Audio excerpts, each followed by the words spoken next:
And I think Greenspan. Republicans are probably having shrimp. No, shrimp. Chef Gabriel for the hors d'oeuvre and then Karen for dessert. I'll see. I don't know what if he. What happened? We'll see if I can find it. I do like sushi.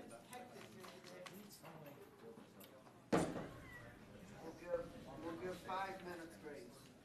We'll start at 5 after. Holy grace.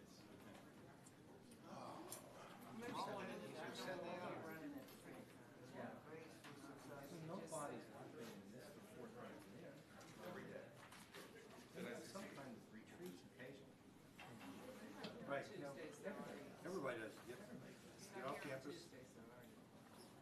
So you're down here on Monday and I'm I not. can be. So maybe we can flip-flop sometime. Get her kids.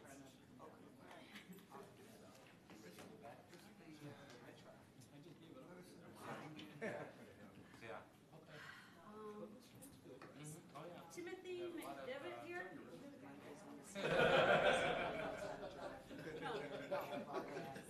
I certainly don't need it. I don't know what he looks like, so I can't determine. Oh, you see him, let me know. All right. Do you need to be on the lookout for him? Okay.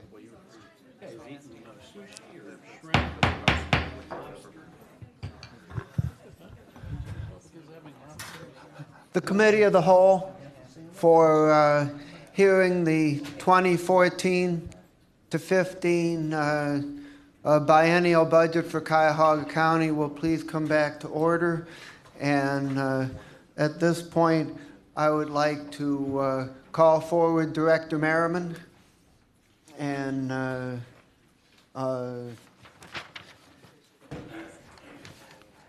ask if you could go through items number 9 through 16 inclusive, and let us give us a little briefing on why the administration recommended these items, which are in the draft amendment. Very good. To the Chair and Council, good afternoon. David Merriman, Deputy Chief of Staff for Health and Human Services. Before you today are a series of items that are proposed to increase the services that we provide in the community. I'm going to run through the list, and I'm happy to take questions or at the end, or if there are points of clarification, I'm happy to provide that throughout. So the first item, item 9, is invest in children. We've proposed an increase of $1 million in 2014 and $1 million in 2015. And this proposal is to expand the number of universal pre-kindergarten slots. We estimate that between 250 and 300 children, additional children, would be served. We expect these dollars to be available to expand services throughout the county. However, we're also interested to see if they can't, in fact, be used to leverage other funds and bring in new sources of revenue for universal pre-kindergarten. Moving on to item 10. It's another invest in children item for 2014 and 15. We've proposed an increase of $250,000 for early childhood mental health services. The Division of Children and Family Services currently is a part of an early childhood and mental health program that they work with the Adams Board and PEP on. However, there are 41 kids on the wait list at this time. So these are children with early childhood mental health problems that are not able to be seen. And this, I should actually acknowledge that 41 was a point in time count at the time that we developed this budget, so it could be higher, it could be lower. But I think that's the estimated need, or the gap in funding that would be needed to serve those children, or that amount of children throughout a year.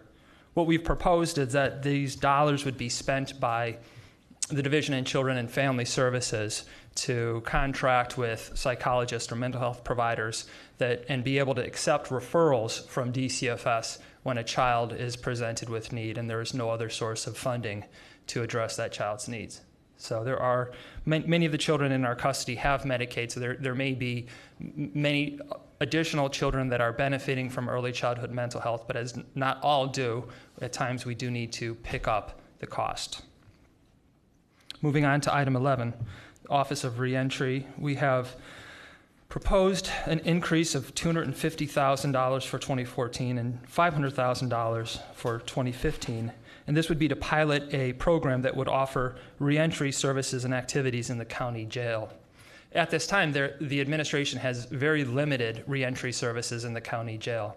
We have received state grants in the past. There was a Second Chance Act grant that was providing services in the county for a number of years. I believe that grant is winded down. It was never a very significant program.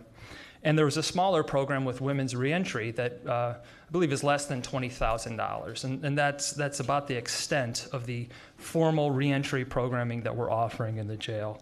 And we feel that is inadequate. There recently was a Council of State Governments white paper produced that presented integrated strategies for reentry and employment. And I've had a series of conversations with professors at Case, and I think we're in a phase right now where we're exploring what the best model would be for us to implement a reentry program. And so what we've proposed here is for the first year for there to be a planning process for us to identify potential interventions or theories of change, prevent potential providers, and create some very clear objectives for the program, then to ramp up. And so at least in a part of 2014, we would be providing services, but much of that time would be development. And then we would hope that the program would run for a series of years and we would be able to evaluate the success of that project. The next item, 12, is from the Division of Children and Family Services, and this is for $50,000 for both 2014 and 15. Excuse me, and this would be to also pilot a program that would provide increased college orientation or experience for youth that are in the county's custody or are in long-term foster care. And the goal would be to try to increase the number of children graduating from college. There are a lot of resources available for youth that are in foster care to go to college, financial resources, excuse me, but not as many resources to help prepare youth in a way that we think they need to be prepared. I know that recently I saw a report where we had a graduate, one of our youth just graduated with a BA, but I think at any given time we have 40 kids in college, and so we're seeing children in our custody go into college, but the graduation not necessarily occurring. Some of those, get other higher education degrees, and so not everybody has to get a BA. But I think we would like to support as many as possible to go to college, to stay in college, and then to complete college. And so Director Rideout and I have been exploring programs, exploring projects that provide services that can accomplish this. And I think as we come forward, we'll have a specific program in mind. But at this time, we just understand that we need to be doing more to get children aging out of foster care to graduate from college. The next item is also from Children and Family Services. Item 13 is $100,000 a year for 14 and 15 for the MST, Multi-Systems Therapy, Sexual Behavior Program. Many on council have heard of this program before. The juvenile court has presented a contract for MST, Problem Sexual Behavior Services. Over the years, it's something that comes up annually. They do provide a lot of referrals for it. Most council members would also be familiar with just MST, or multi-systems therapy, because it's a major service that Division of Children and Family Services provides. It's one of the best practice services that are out there in child welfare and being used by the juvenile court that provides therapeutic services to children and their families. This problem sexual behavior component is a formal adaptation of MST. So it's designed to address patients or clients that have problem sexual behaviors. Unfortunately, we have those children in our custody, as well as those are children that we serve on our ongoing cases. So I understand these services will be used by ongoing cases. This is when children's services have not taken custody but are working with a family. These services will be used when we receive a child in custody from the juvenile court, and that child has already begun MST services and has the court has granted custody to us. We want to see that therapy through. And on occasion, the court will give custody to Children and Family Services and will ask that we provide this service as well. So we see a number of applications for this, and this is a very well-established and researched program. Item 14 is for Justice Services, proposes spending up to $250,000 in 2014 and no money in 2015, and this would be for a juvenile fugitive safe surrender program. I understand that there have been quite a few conversations with U.S. Marshal Pete Elliott and then Judge O'Malley, who was here earlier, and there is strong interest to have the first juvenile fugitive safe surrender in the nation. U.S. Marshal Elliott has actually been one of the early pioneers of the fugitive safe surrender program and has gotten national attention for its success. And to my knowledge, since 2005, over 7,500 people have surrendered themselves to the system to be processed. And it's a tremendous success. It's a cost saver. It's a non-hostile environment. Obviously, there's a lot more to be said about fugitive safe surrender. I know some of you know quite a bit about it already, and so I won't go on it. But what is being proposed here is the first fugitive safe surrender targeting juveniles. And the plan would be to work with the juvenile court and to have the fugitive safe surrender maybe in their location. We understand this is about the budget. We hope that we won't need to use this full amount. This is about how much was used in the past. And if we have it in a county facility, hopefully there won't be as many facility charges. But this is an exciting first of its kind proposal for the nation, and we'd like to see it happen in 2014. And there have been discussions underway, and I think the next big meeting on it is in January. Item 15 is also from Children and Family Services. Proposes spending $92,400 in both 2014 and 2015, and this would be to support a position in the Division of Children and Family Services that would coordinate homeless services. This is an idea that was a need that was identified as the administration has pursued this Pay for Success or Social Impact Bond program. And the program that we're still focusing on and determining if there is enough evidence to show the creation of a new systems approach has already identified that there is a gap between the systems. And unfortunately, the systems aren't communicating with enough frequency or with enough formality that families could potentially be falling through the gap. What we know is that families that are homeless are 34 times more likely to go into custody. I mean, that's significant. So we know that when a family is homeless, a number of conditions probably led to their status, to them becoming homeless, and so we know they're there, and we've seen that. We've done data matches, and we've seen during a brief period, just over a 3-year period, of the 6,000 women that were in the homeless system, half, probably more than half, had some sort of involvement with the Division in Children and Family Services. And about 10% of them had their children in custody. So it is clear to us that there is a connection between homelessness and child welfare. Now, I don't want to mislead and present that being homeless causes DCFS to take custody. That's actually not the case, and I want to be really clear and reiterate that. When a person is homeless, their housing status does not result in them losing their children. It's the conditions that led to them becoming homeless are frequently the same conditions that could lead to neglect or abuse. And we want to be very careful. We don't want to take custody of children from parents when it would be better for the family, better for the children, and better for the system to provide a housing resource that would enable them to stay together. So our proposal here is to have a coordinator, a single person charged with identifying ways in which these two systems must communicate together or must communicate better. And much of the early part of this will actually be doing dual assessments, looking in the two systems to see where the overlap is on an ongoing basis. And at times, making referrals so that when families are in the process of losing their children, frequently they're literally at the table to lose their children, there's a resource there to say, hey, you know, we have housing options available to us. Maybe we can sustain this family with additional support. So that's what that program proposes. And then the last, item number 16, is a proposal to increase Job and Family Services budget in 2014 in the amount of $1,020,597 and $510,298 in 2015.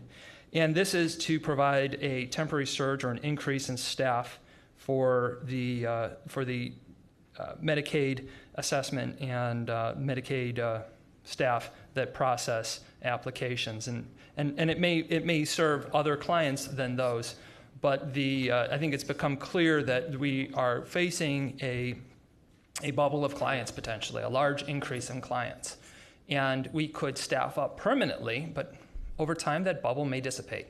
So we may not have the same volume of clients moving forward. At the same time, there's a new eligibility system coming out from the state of Ohio.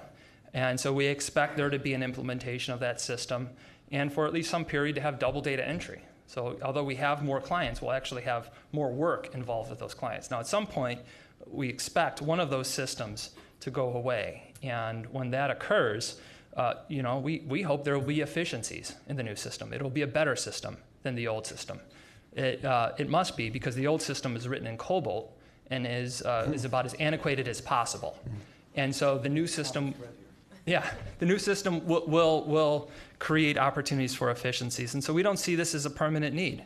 And in fact, our hope is that we could increase staffing in 2014, and then 2015, through attrition, start to manage that number down, and by 2016, be back to our current staffing levels. Try to process this wave of clients coming through as a result of the Affordable Care Act, and support them, give them the services they need, but not permanently change the staffing structure of the organization.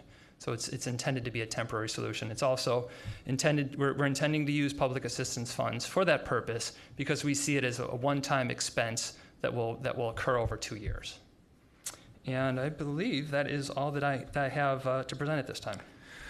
Okay, questions for Chief Merriman, starting with Council President Conley. Thank you, Mr. Chair. I have a question about item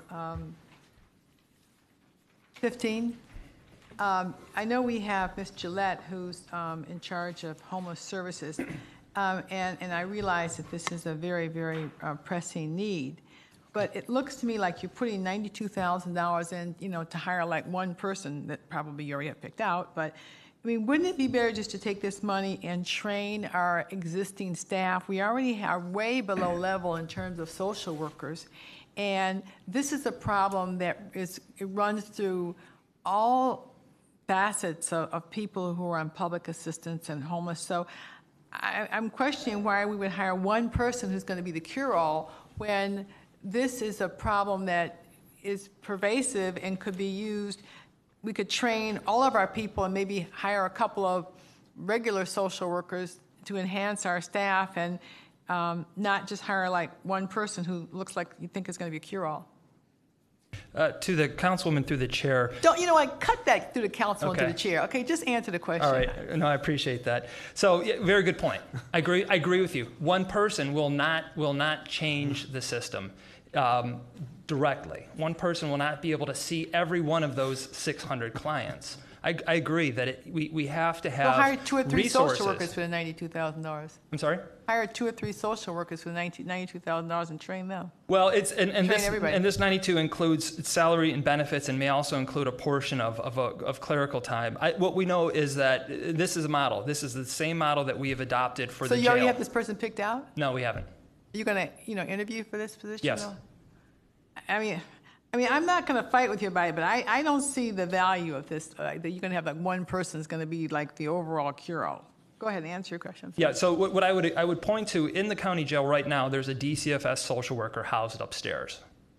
And so there is a social service worker 3 who is available and is embedded in the jail, so that when a caseworker needs to locate a mom, to help process information, to let her know what's going on with her kids, let her know what goes on with the case, they have a person in that system to facilitate the communication and facilitate case plans. So I think that's an effective solution that we're looking to replicate. Similarly, the early childhood mental health services that I referenced in item 10 is there is a specific person that coordinates those services with the Adams Board. So there's one person to help all caseworkers that have clients with those services go to that one person who helps do the referral and the facilitation.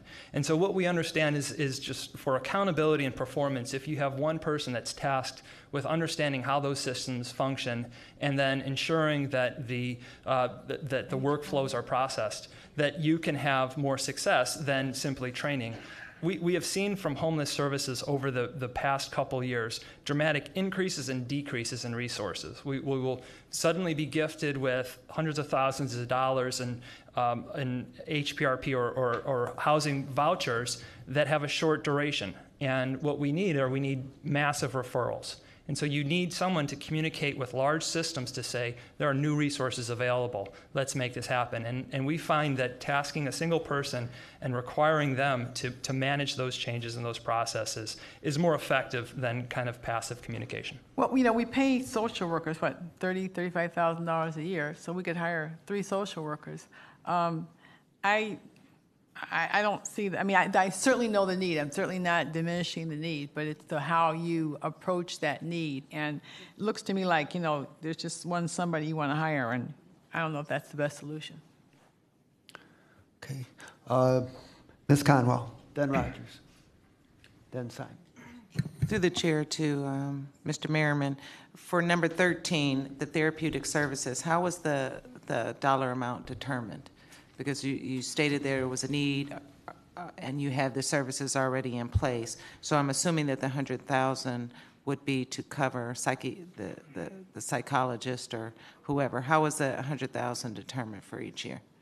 To the councilwoman, the psychologist is more, I think that is more of a service to the early childhood mental health services. For item 13, MST they have specially trained staff. And so these are not psychologists. There may be a psychologist on consultation with it, but I think the team approach is usually managed more by staff that are at a lower level than a psychologist. As to your question about how we came to the value, to a $100,000 contract, this is the first time that DCFS will be providing this service. And so what I understand is they looked at their utilization of MST, the general MST, not this specific adaptation.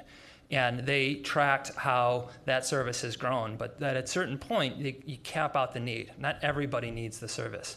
And so they estimated for a 2-year period that $100,000 would enable them to serve all of the children that are in need of this specific adaptation. So it's the first time they're doing it. It is an estimate, and I think we'll most likely need less, but there's a possibility we could be needing more. But this is one component of a larger menu of MST services. And these are the children in our care? It's a combination. It can be children in our care. It can also be children that are just being served by us, that they're not in our care at this time. It's what the DCFS has referred to as the voluntary families, families that are working with us on an ongoing basis, but we have not taken their children. And the children that are not in our care, that are in the realm of the agency world, they were previously getting these type of services from the Adams Board?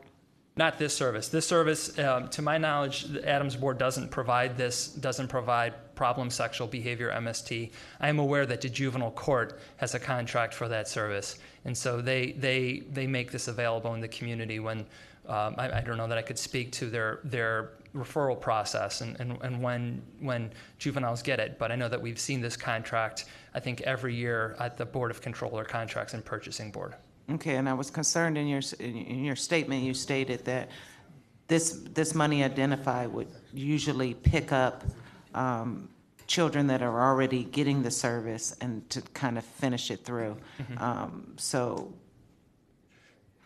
sure, it would not cover a new kid that is in our care from the beginning of treatment, just picking up from when they enter, I guess? No, it's a good point for clarification. I would take a step back, and I would say that children come into our county generally not in custody, and that's generally. Most kids come to us through a referral. We serve them. We never take custody. Those are the voluntary cases, and we can refer some of those children to this program, and we may never, in fact, take custody. Some of those children that come to us, though, we do take custody of, and so those children become county custody children, foster kids. We can refer those kids to this program. Some children come to us when the juvenile court has served them, and they have either been in a residential program, or they've been in the YDC, or they've been in one of the juvenile facilities.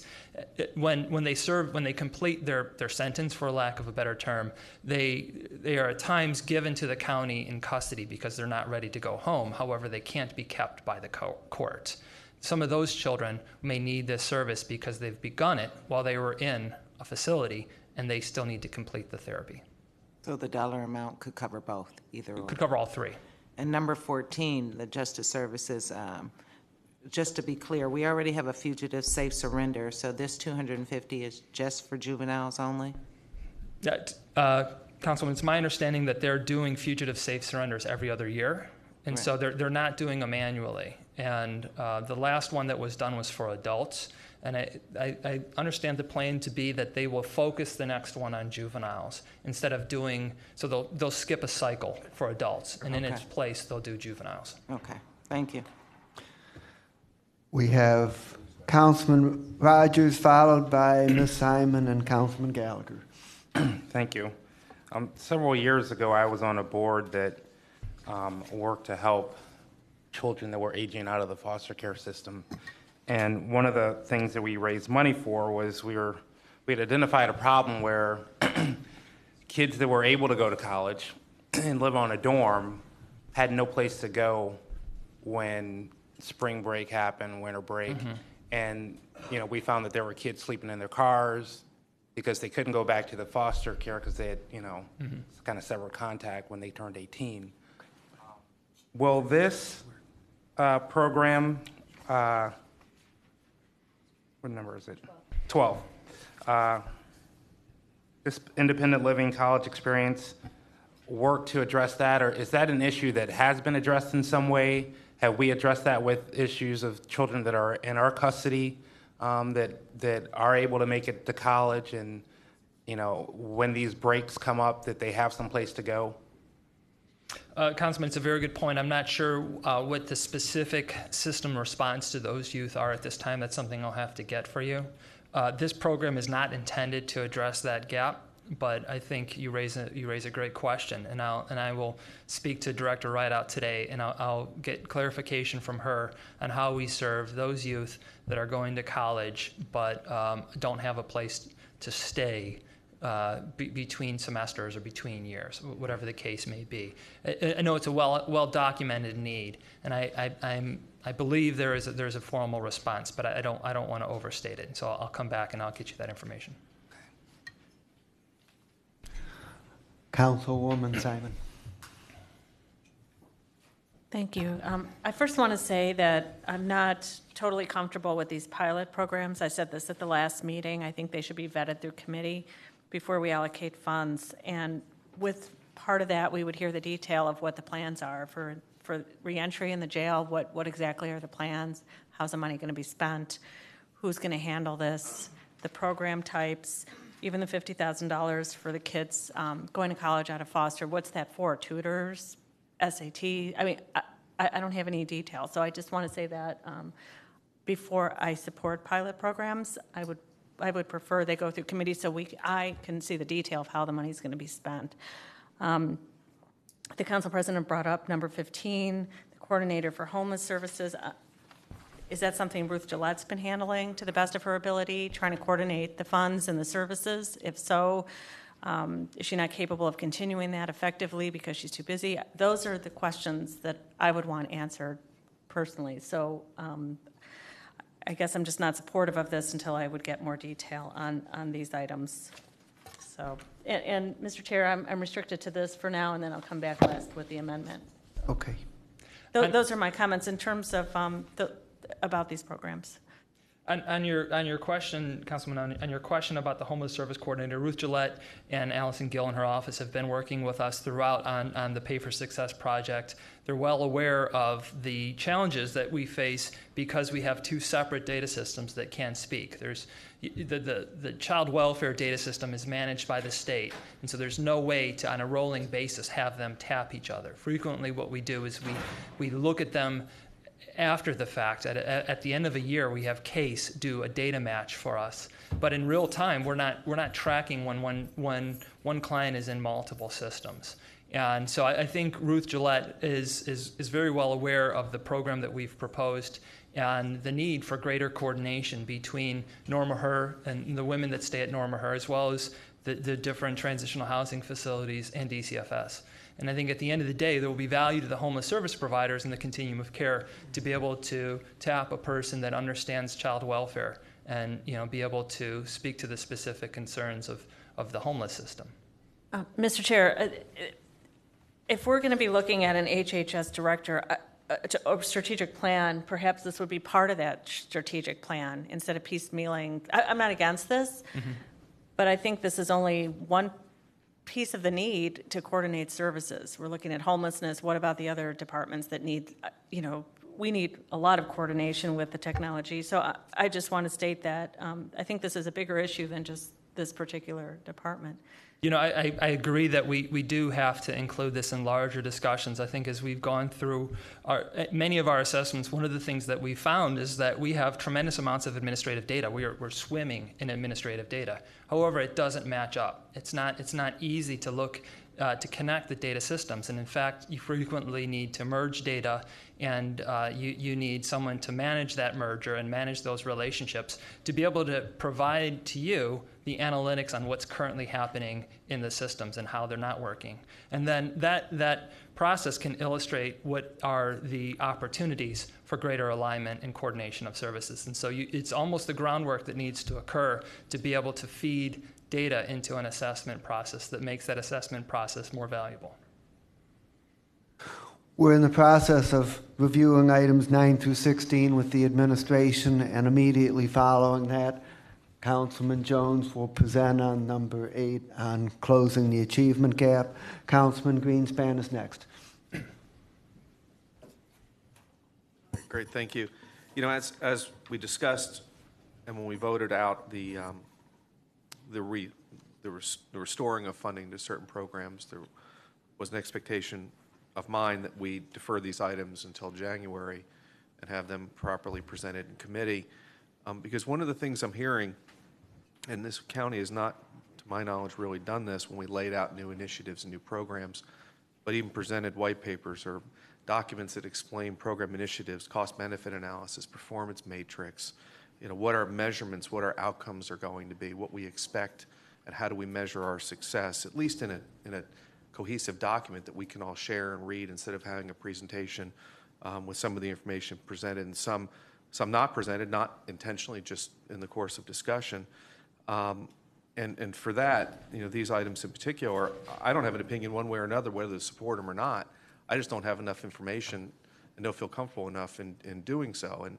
And I think this is an excellent opportunity, as I've said in the past, for us to look at the opportunity that's before us, evaluate our core mission and value proposition to the residents of this county, and as we initiate new programs, really understand the impact, the program itself, the impact, the benefit, and what outcomes we can expect. And especially if these are pilot programs, if we don't meet those metrics and those expectations, then we know not to continue the program. And I just don't have enough information right now to feel comfortable in supporting these items. There are a couple others on here that I feel the same way about.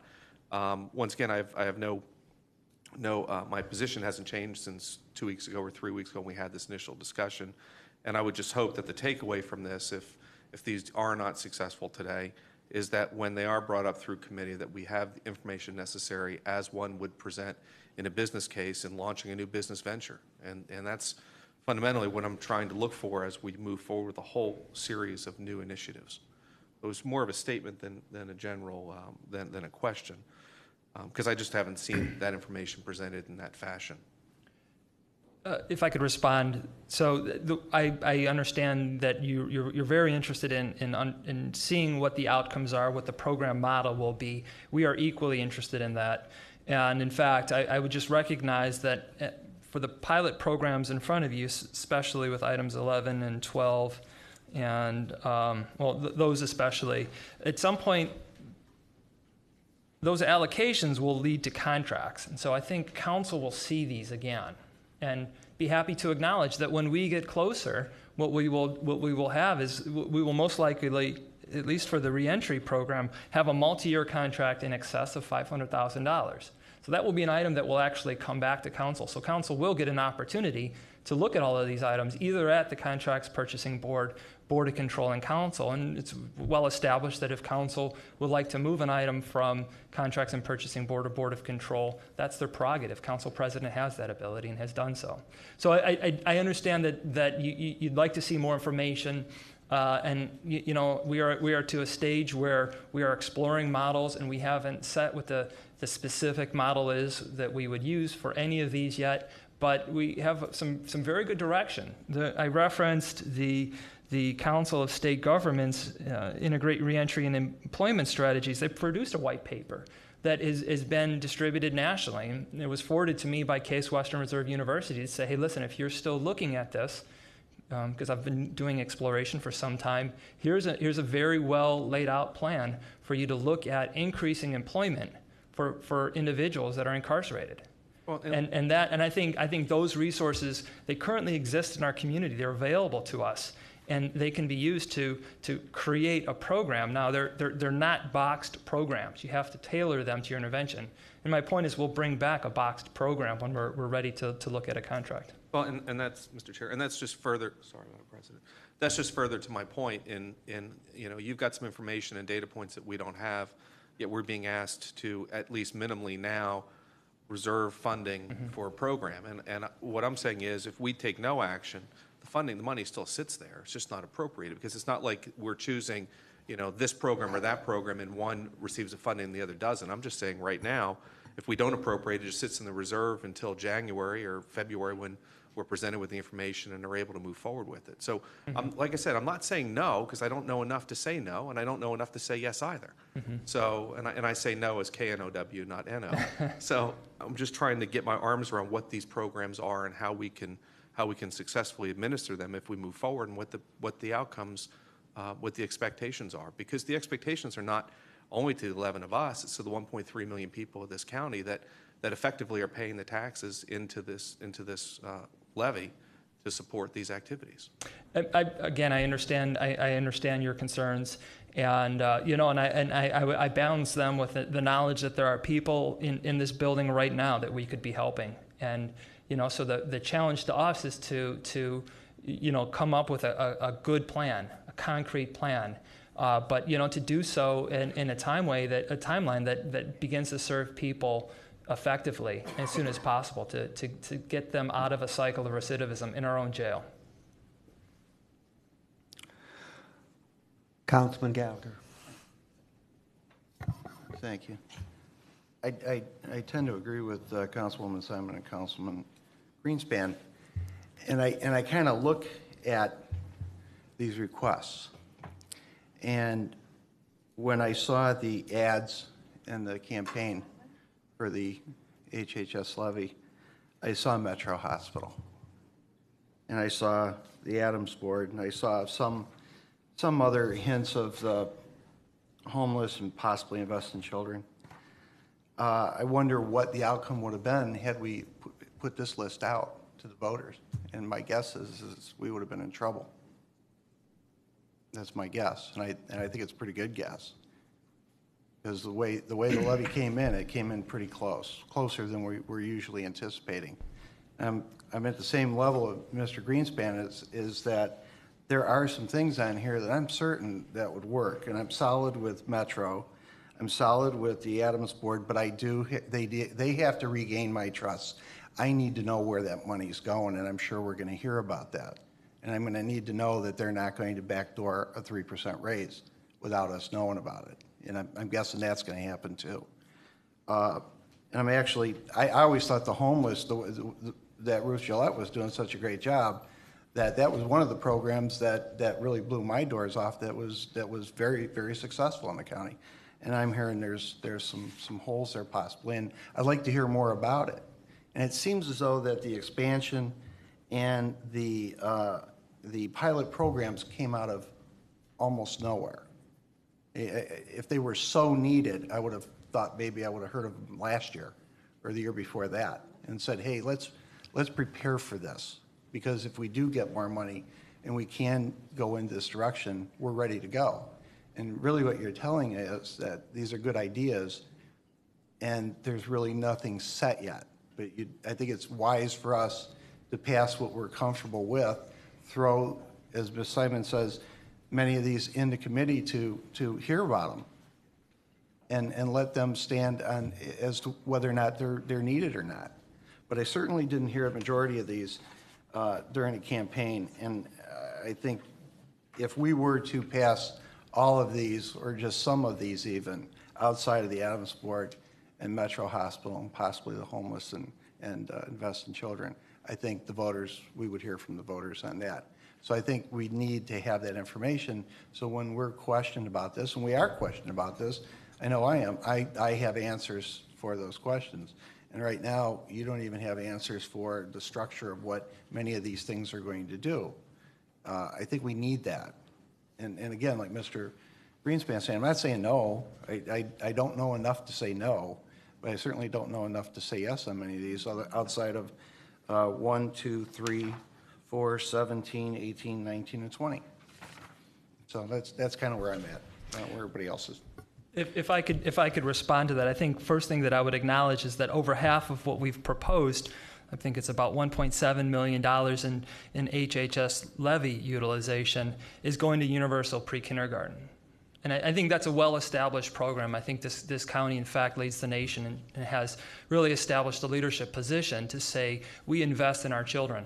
And I think the charter has acknowledged that doing economic development is a critical component of every county. And there's a strong body of evidence that points to early childhood education as a critical component to having children prepared to go to school, to do well in school. And, and so included in this is $1 million. So over half of the year's allocation. The next item, early childhood mental health, has actually been, there was reference to that, and there was reference to child welfare in the levy campaign. So I think a great majority of this request is, in fact, for services that are well established. They've become key community resources that serve families throughout the county, and I think enjoy broad level support.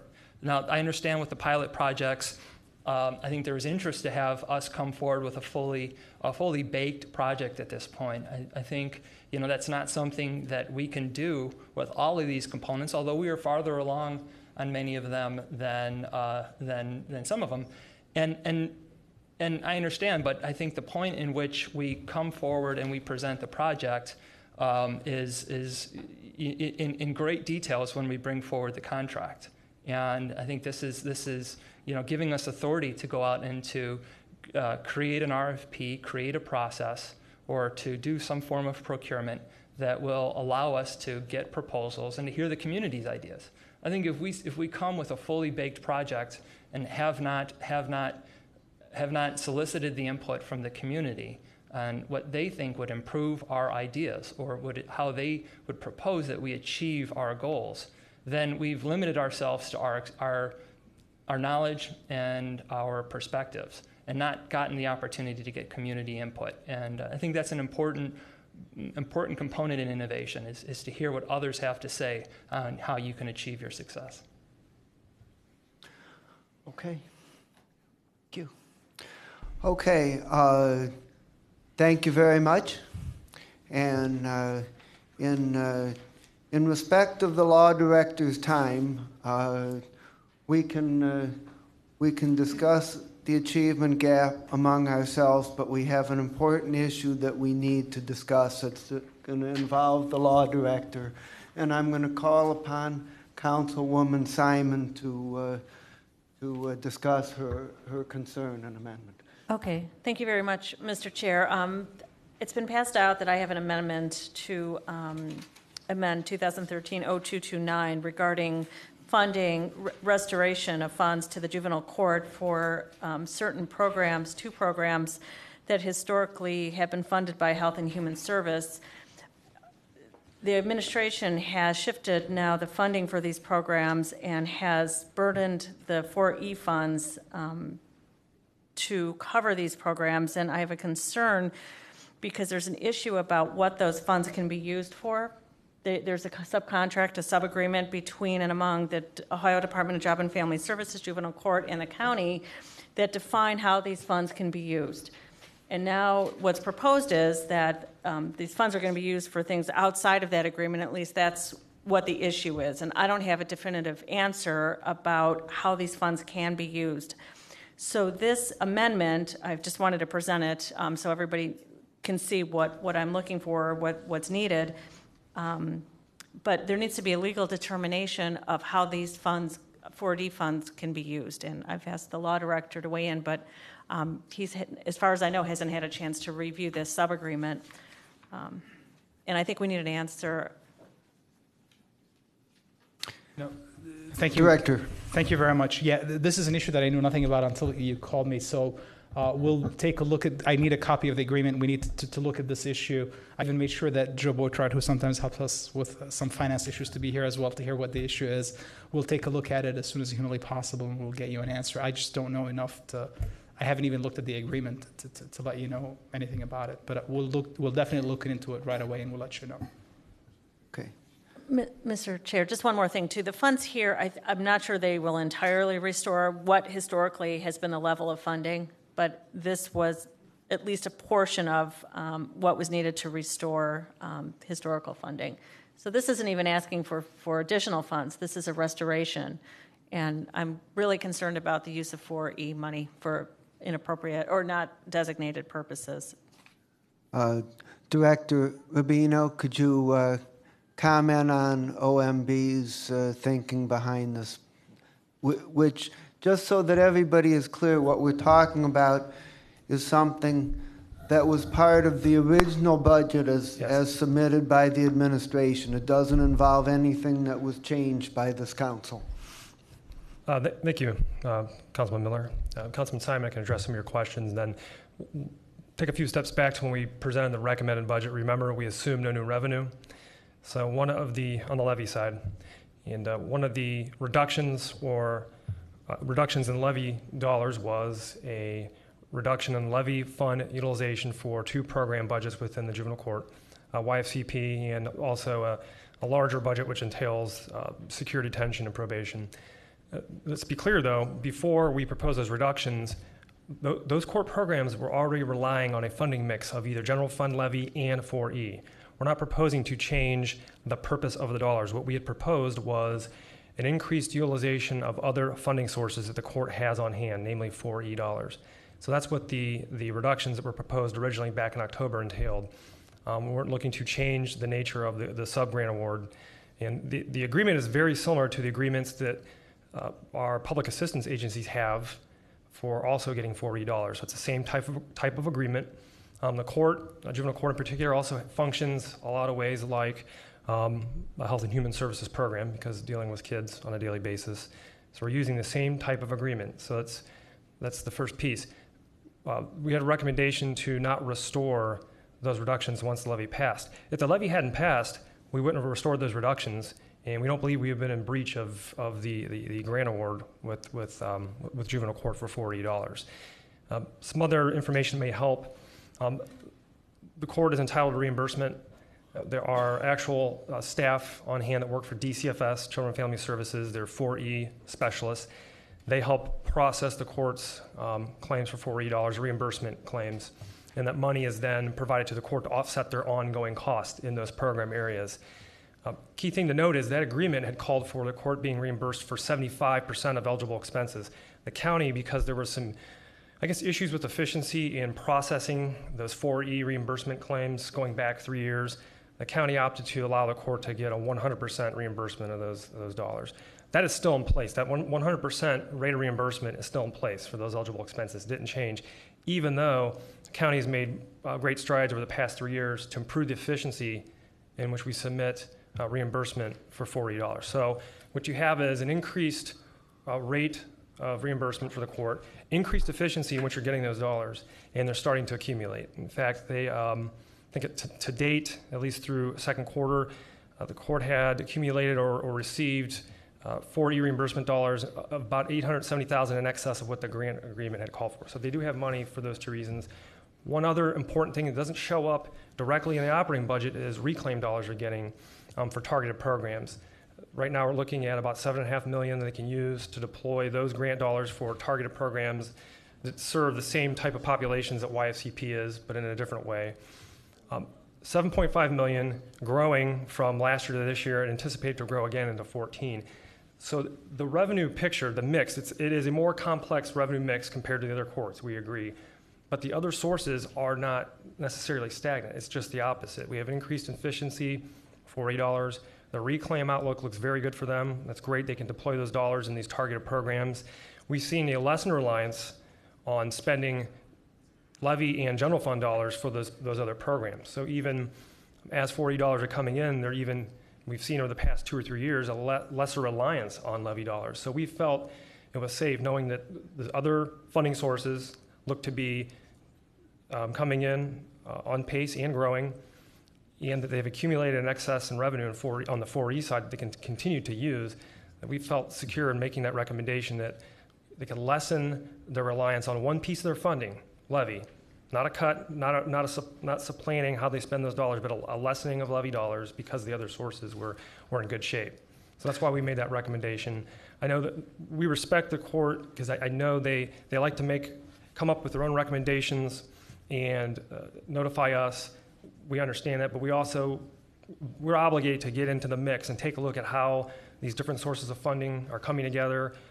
There's very important programs that we believe, so we made this recommendation based on all that information, knowing that things change. Over the past years, things have changed when it comes to how those particular areas of juvenile court are funded. And to say that the level of levy funding they received over the past 3 years is always the right amount, regardless of how things change, to us isn't as rational as making the recommendation that maybe we can change those levels of funding each year or every biennium. Director, I received a request. Could you tell us briefly what 4E funds are and where they come from? They ultimately come from the federal government, and there are 2 types of 4E reimbursement, administrative and 4E maintenance. I think the court is getting administrative dollars, if I'm incorrect. So they're getting the administration piece or flavor of 4E dollars. And it's a process where the county has dedicated staff where they're submitting these expenses for reimbursement. The dollars come back in. It works in a very similar fashion to how it works for Children and Family Services, and it works the same way for the court for 4E. But again, think of it as Health and Human Services in general at the county. If we can get a reimbursement from the federal state government, we use that to help fund the programs. The difference is covered by some other source of funding, either local funding from levy or an outside source of funding such as a grant, in which case, as I mentioned, juvenile court has a fairly substantial form of grant funding in the reclaim program from the state of Ohio, and they've done well with that. Ms. Jean, did we have someone from the court who wanted to be heard on this issue? We do, but I don't believe that they're here. Timothy McDevitt. Okay. Okay, so based on what we've heard, what I would kind of suggest is that it be sort of like we did with my amendment earlier in the day, that we ask the law director to do a careful review over the next few days, and if it's determined that we legally need to do an amendment to change this, that then on the 10th, when this comes hopefully to the full council, we would do it at that time. Does that make sense? Ms. Simon? And I just wanted a clarification. The match from the funding from the 4E is based upon spending of the HHS dollars, right? Or general fund, correct. General fund or the dollars, at their right. ongoing expenditures, yes. Okay. And the reclaim funds are pretty specific, by the way. So are. it's just a question of what the source of these funds and how they're being used. Yes. Right. And we can't make assumptions that necessarily there's sufficient without using 4E. Correct. Okay, well, we'll get a legal determination and take it from there. Next on our agenda is for Councilman Jones to present to us on item number 8 relating to closing the achievement gap. Okay. Thank you, Mr. Chairman. As we know, we have $250,000 for 2014 and $250,000 for 2015 to be administered by the Family and Children's First Council for a pilot program, the Closing the Achievement Gap. Now, what this pilot program does is it closes the educational gap between a child's performance, current performance, and what their potential is. And I'll give you a little background and history of why I brought this before you. Roughly 2 months ago, I was in the city of Garfield Heights and at a community meeting with the councilman and a room full of citizens, and they were concerned about a problem. And that problem was that we had just opened and did a ribbon cutting for the brand new Cuyahoga County Garfield Heights Library. Beautiful facility, a gem in the community. And not 30 days later, there were 50 children who were banned for misbehavior in the library and fighting in the parking lot areas of the library. And the community wanted to address this problem and what could be done. Now, as I sat in the meeting and listened, they talked about not only the library, but throughout the city, concerns about the children. As I listened to the meeting, it took me back to other meetings that I'd been in, whether they were in Cleveland Heights and other areas, about the children. And it went down the path of, well, rightfully the parents have a role in the dysfunction and behavior of the children, and it led to conversations around legislation, conversations around punitive actions against the parents, and in many instances, it could devolve into a conversation around race. Okay, so as I listened to all that was being said, they invited me to speak, and I said, now all of those strategies have been done in the past, but the one approach that I would suggest we consider is looking at the children and saying why they are doing what they're doing, and recognizing that there are activities maybe going on in the home that lead to the misconduct that's going on. And if we could address the why, then we might get far superior results. So those were the conversations I had with them. I said, these are the things the county actually does. We deal with issues in the homes of the family and the children. One common thread with all the misbehavior is poor performance in school. So by simply addressing the educational gap of that individual child, then you're actually finding a way to, you're forced to deal with the other issues in that child's life, which leads to the poor performance in school. By increasing their educational performance, you're dealing with not only their personal benefit to that child, but the benefit to the community as a whole. So with those comments, I'll just share with you, there was applause. And I simply say that because I was in the city of Garfield Heights, predominantly white community. This problem comes from a core of the city of Cleveland, a transient population migrating outward and outward beyond the cities of Cleveland, East Cleveland, and other communities. And this was not a race issue because the problem was in Warrensville Heights, North Randall, predominantly African-American communities. So it's more of a class issue and not a race issue. North Randall, Warrensville Heights, homeowners, same problem. I'll leave it at that, the same problems. And to address them, I simply said, I would partner with you and we would find ways to deal with the concern. And this is what pilot is what I'd like to introduce. And here's how it addresses that problem. By taking one individual who we would call a linkage coordinator, and that person would be selected by the superintendent to be housed in a school. And that person's job would be to be the face of all the county services and resources that are of benefit to this community or to any community, and laser focus those services on that targeted population. To use the example that I've already laid out, if there are 50 children, of those 50, maybe 10 are the hardcore problems, but to have one person who is a mentor, counselor, and a face for, again, the county services that can be delivered to immediately impact that child's life and his educational performance. That is what the linkage coordinator does. Okay. Again, it's a pilot program. I have talked with superintendents, many superintendents, about this, and bringing it to them, many of them knew already. They said, we've seen versions of this in other places. We think it's a good idea. And they were willing to send me letters of support. I received letters of support from Lakewood, East Cleveland, Warrensville Heights, Cleveland Heights, Garfield Heights, of course, Maple Heights, University Heights, the city of Euclid. I'm in conversation with others, but again, as this process goes on, I'm still talking with other superintendents, but no one has said no to me as of yet. So I'm encouraged by that, and I think it's worthy of an attempt to start the process. And I'll add to this, our mandate was to provide a scholarship assistance program.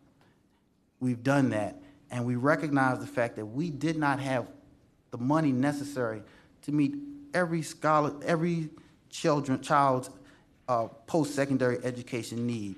But we realized we could take a leadership role by starting the process, and we've done that. What this does, and you know how I many times talk about a pipeline. In this case, this pipeline is more of a funnel.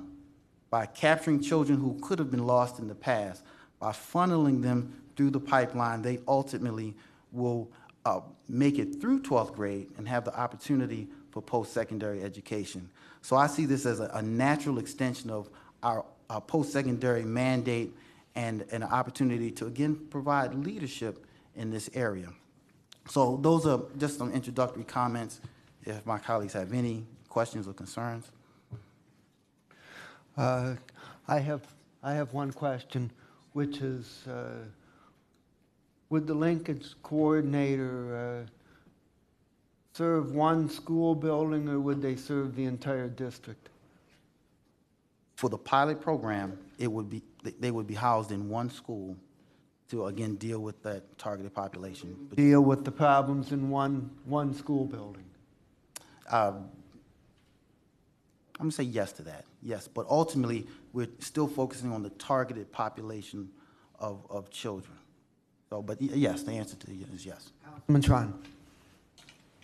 Thank you, and I applaud my colleague for the desire to solve a problem. I was with a couple of my colleagues today at the Invest in Children breakfast this morning, and the keynote speaker was discussing this exact issue in his reference. But his reference, at least as I understood it, and I know we have people in the room that would be more experts in regards to it, that concept of the linkage coordinator needs to be moved. If you're going to have that concept, it needs to start before month 24, at least as I understood the comments today from the keynote speaker, because the references were that when you tried to do it at that point, almost the same point, expulsion was actually even in the case study was a direct result of what was the expectation if you're catching them too late. So the concept, at least as I understood from the presenter today, was that if you're going to try to change the direction, which is what your objective here is that you must change the input point at which point you start to have this effect, and that the suggestion, at least as I understood it again, was that it needs to be done pre-24 months, and that's what the case studies we're discussing today. So I realize that doesn't do a lot of good for the students that are in school, but if our objective is long-term on a pilot program, I would suggest perhaps working with the professionals to re-examine where the pilot needs to start, what it needs to be done, and to be seeking out the professional advice from our folks in Health and Human Services as to the impact we're going to have before we would go and try to create our own pilot program. Because there's no question, I believe, that the education community would welcome, and you're going to get complimentary letters from that. But if that's not where you're going to change the outcome, then you're only potentially putting a Band-Aid on the problem if the problem has to be started, because they went through a series of studies in which case if the disruption started early, they were showing its natural outcome was to be expulsion later on. Can you clarify for me when you said pre-24? 24 months.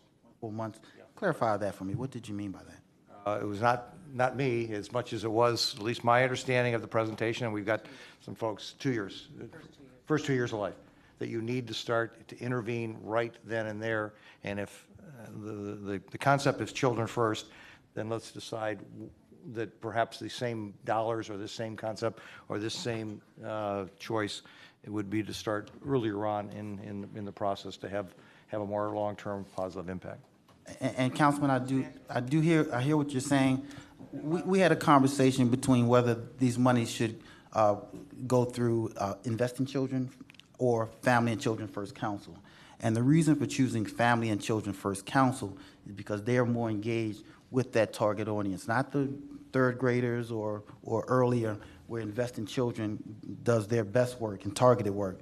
This is for an older set of children where the family and the children need to be engaged. So this was the reason for choosing Family and Children First. And I kind of think it's probably two different conversations to talk about the younger children. Councilman Rogers and then Simon. I was just going to speak to what I heard the experts say this morning, and you're right that they said if you identify problems with children at a very young age, the intervention works better if you can catch it within 24 months. And I think that's, they gave that presentation at the Invest in Children annual meeting because the Invest in Children program deals with children 5 years and younger. But that does not negate that we have a huge problem with juveniles, that interventions do work. You can't just write off a child if you didn't catch them at 24 months. There's still hope and opportunity that if you have an intervention with a 14-year-old, 13-year-old, 15-year-old child, that you can still alter the direction of their life. So I'm just saying we need to do both, and I think this is an opportunity to do both, because we can't, write off a whole generation and just say, we didn't catch you at 24 months. It's, too late for you. We'll see you in jail. So, I think that I'm somewhat familiar with this concept and with this framework of how you do these linkage coordinators. In my time at the Cleveland School District, we had linkage coordinators. It was a program that the governor had put some money toward, and I was also familiar with the program in my time after the Cleveland School District, and it was a successful program. It did lose funding after several years, but the gains that were made with juveniles that were on the wrong track, and just by having a specialist within a school building that could work with a targeted group of kids in that school building and provide them with strategies on how to deal with anger management, or provide them and their family with resources that were provided from outside of the school to help curb the behavior that was being witnessed and being a severe disruption in the school. Because we're not just talking about children that are being problem children, because they're being problem children to other kids that are not being problem children. And you've got to address it in some way. And if we have an opportunity here to try something that could work, I think that it's worth a shot. And if I could add just to the comment, there has been funding at other levels, state, federal levels.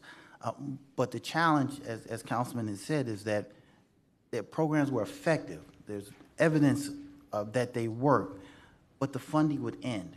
You can't enter into the lives of these challenged children and as a mentor, as a counselor of some type, and then step away because the funding ended. And that has been the challenge at those higher levels of government. They're funded one moment and then they're not. So I think it's critical that we raise our consciousness about it and play a significant role, leadership role, because we can make the funding necessary steady, because it impacts our communities to a degree where it's worthy of our funding, as opposed to would never reject any type of federal or state help, but we can stabilize the funding for these type of programs by investing at this level of county government. Ms. Simon. Thank you. As I stated earlier, I'm not supportive of any pilot program until it gets vetted through a committee. You have a request for $250,000 for a language coordinator. That's very excessive. I would need to see what that money's for. I mean, it's not going to cost $250 for one person to sit in one school. I would hope not. But I see here duplication of services. We have guidance counselors in school that should be there to address children who are having issues at school. And the county will never be able to fund in perpetuity all the schools in our inner ring that need these funds. So this is an unrealistic expectation that if we allocate funds in 2014-15 for one school, that every year that those funds are going to be available. It's just not realistic. It's a drop in the bucket, and I know it adds up, but we have to look at realistically what our funds are how we can use them most effectively. And I think that's the question raised by colleague Schron. Is it better to put our funds into kids 0 to 24? Is it mutually exclusive? I don't know the answer because I'm not a professional. But I do know that our money is finite, and we can't, I can't support, $250,000 for somebody to sit in a school when there's a guidance counselor there. We have wraparound services. We're becoming, the tentacles are going, I want to reduce the tentacles we have of services and duplication rather than extending that. And I think it's really important that we look how this program could be sustained. It's not sustainable. Maybe it is for one school and lucky them, but we have a lot of schools and we have a lot of kids and we need to get the schools in here. I need to see people from Cleveland to come in and say how this was successful, but there's no funding to continue this. And is it worth us to put this kind of money into something if it's not sustainable? I think we need to get the experts in to see how we best can use these funds. And definitely we have an issue with juveniles, yes. And thankfully we have diversion and thankfully we have other programs, but we need to work these programs together and not look at this in isolation in one school. So that's the concern I have because I think the diversion funds are there to help with these teenagers. I know we need to start earlier, but is it the role of the county government to go into schools? If I could respond. One, I'm an advocate of this program. It is not my brainchild. I did not create it. These are proven programs that once identified, I hitched my wagon to it and simply playing the role of advocate for what I believe is a viable program. To the comment of counselors, yes, schools have counselors, they do. But their responsibility is to the entire school. This targets that population that is underperforming and misbehaving, if that's the best way to describe it. This is what the linkage coordinator does.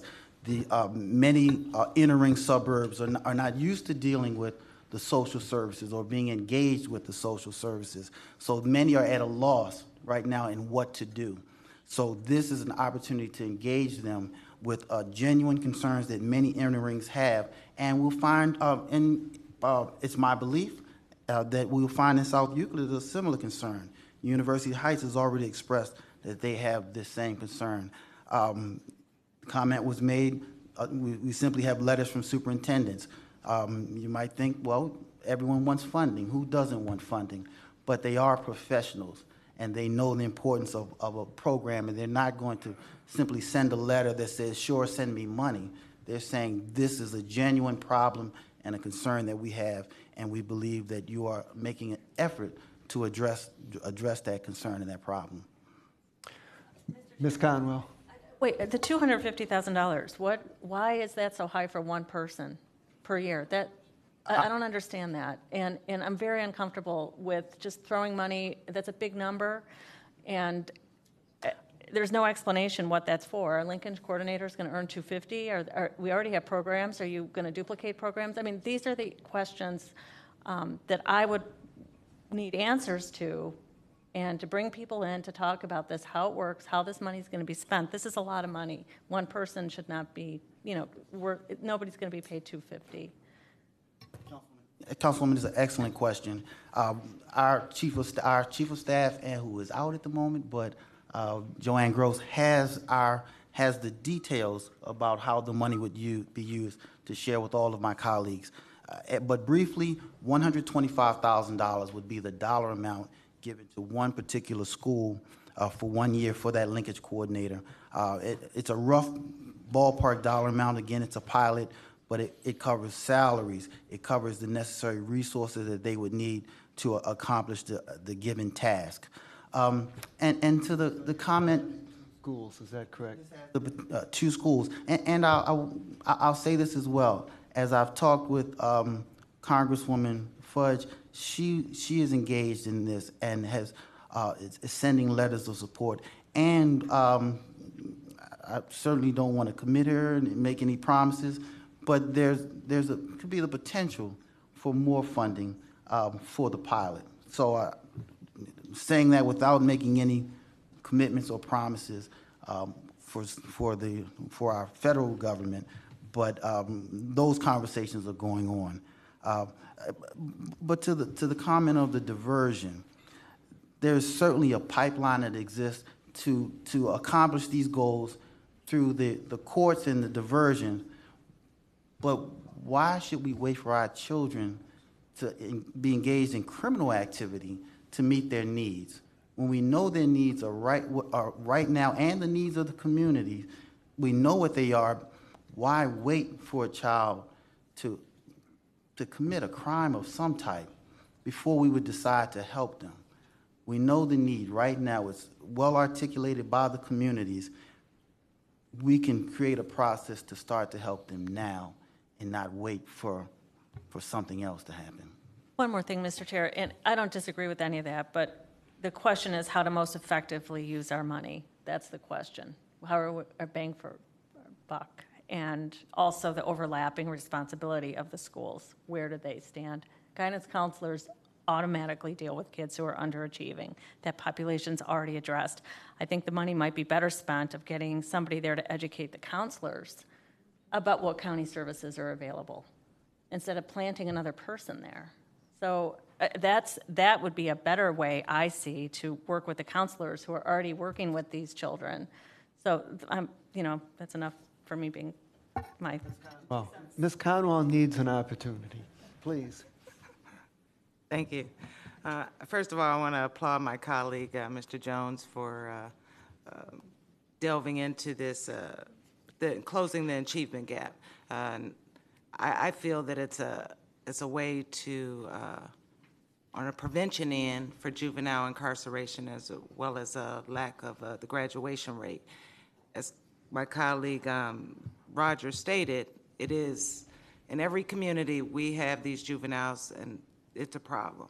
And so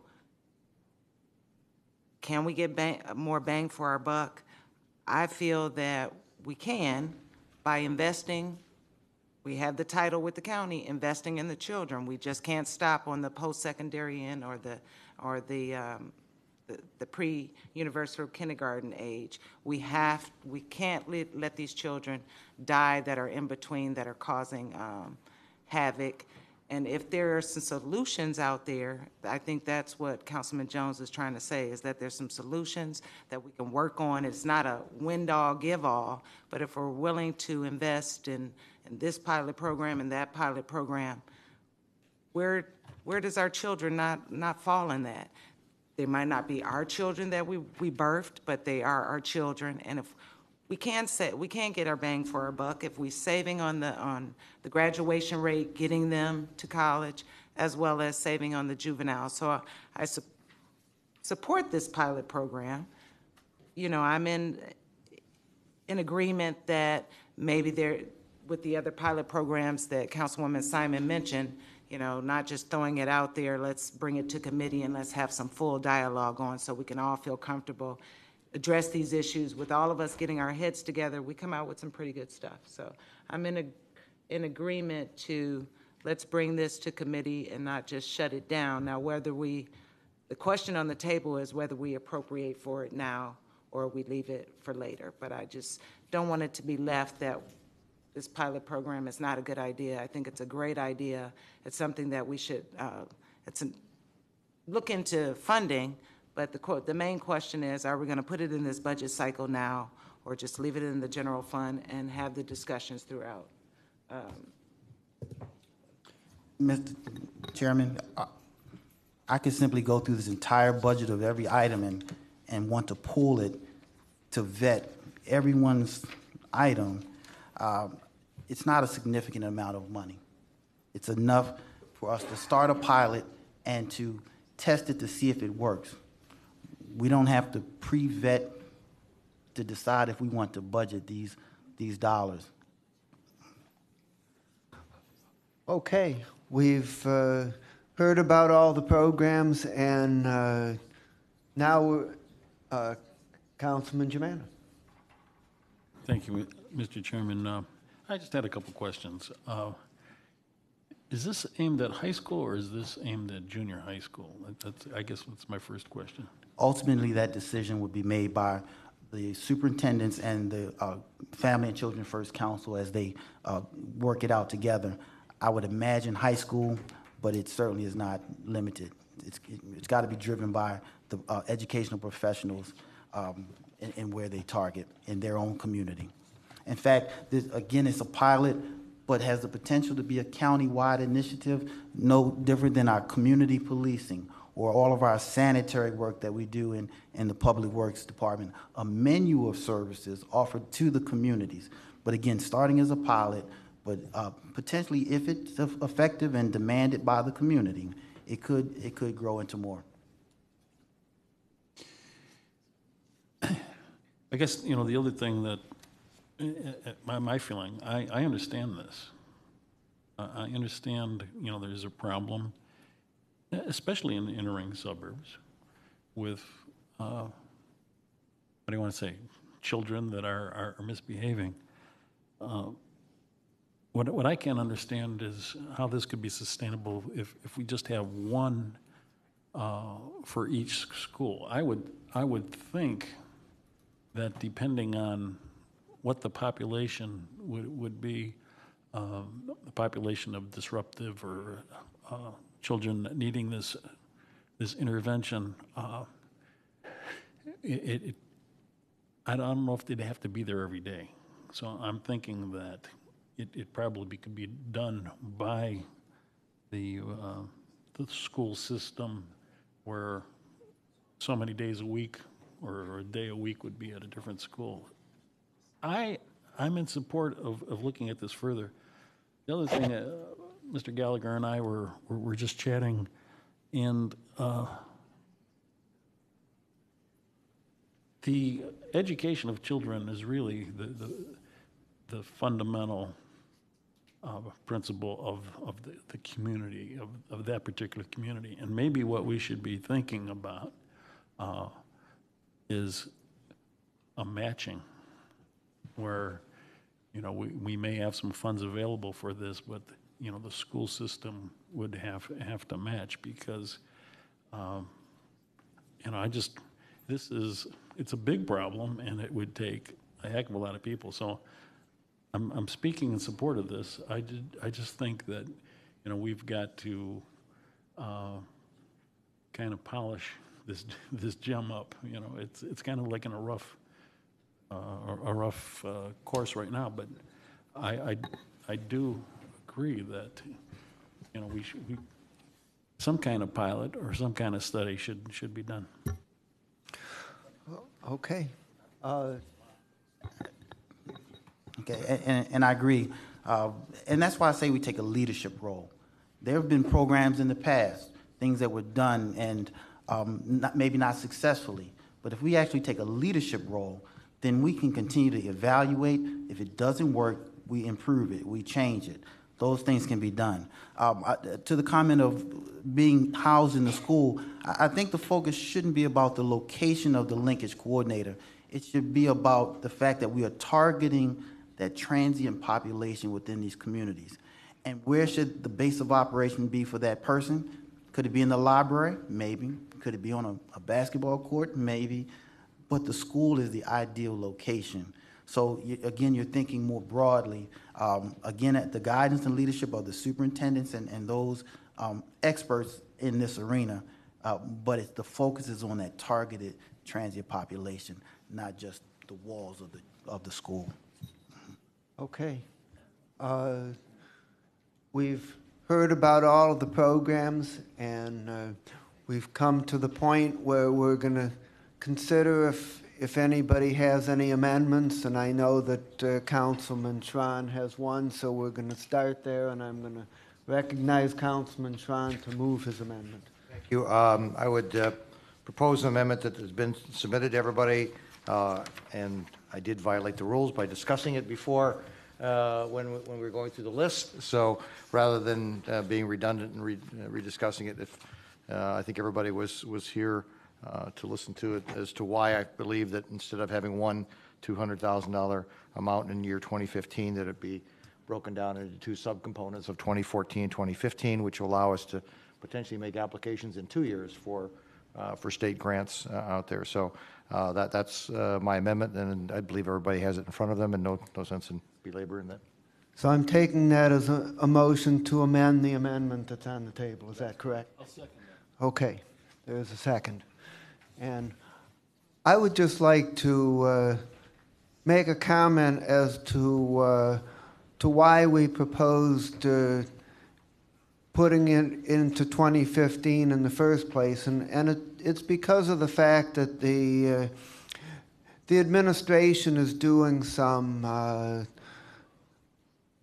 system-wide planning around the children's services system that they're planning to do in 2014, and we didn't want to walk over their process. But that having been said, we can spend this money when we're ready to spend it, and if moving part of it into 2014 enables us to have a chance to get some state money, that would be a good thing. So I'm prepared to go with this amendment, and we'll work through it, and when the timing is right, we'll move forward. Councilman Germana. Mr. Chairman, that's exactly why I seconded the motion, because, if we don't spend it in 2014 because the programs or the grants weren't there, we've appropriated it, we'll still have that money, for the Exactly. succeeding year, so. Any other comments? I think you can hear the enthusiasm of Mr. Maury with his concepts and conversations as it relates to the various IT issues, and I think you could hear it in Rick when he made his comments also about the opportunity to at least start to looking at HHS operational improvements. So I think the timing is right.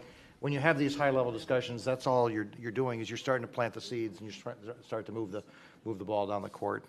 There will be probably no decisions made in 2014 other than the concept of, hey, let's start thinking about these, let's start thinking globally, and that's how you get to global solutions ultimately. Okay, the motion to split the funding for the planning process between 2014 and 2015 has been moved and seconded. Seeing no further discussion, all those in favor say aye. Aye. Any opposed say no.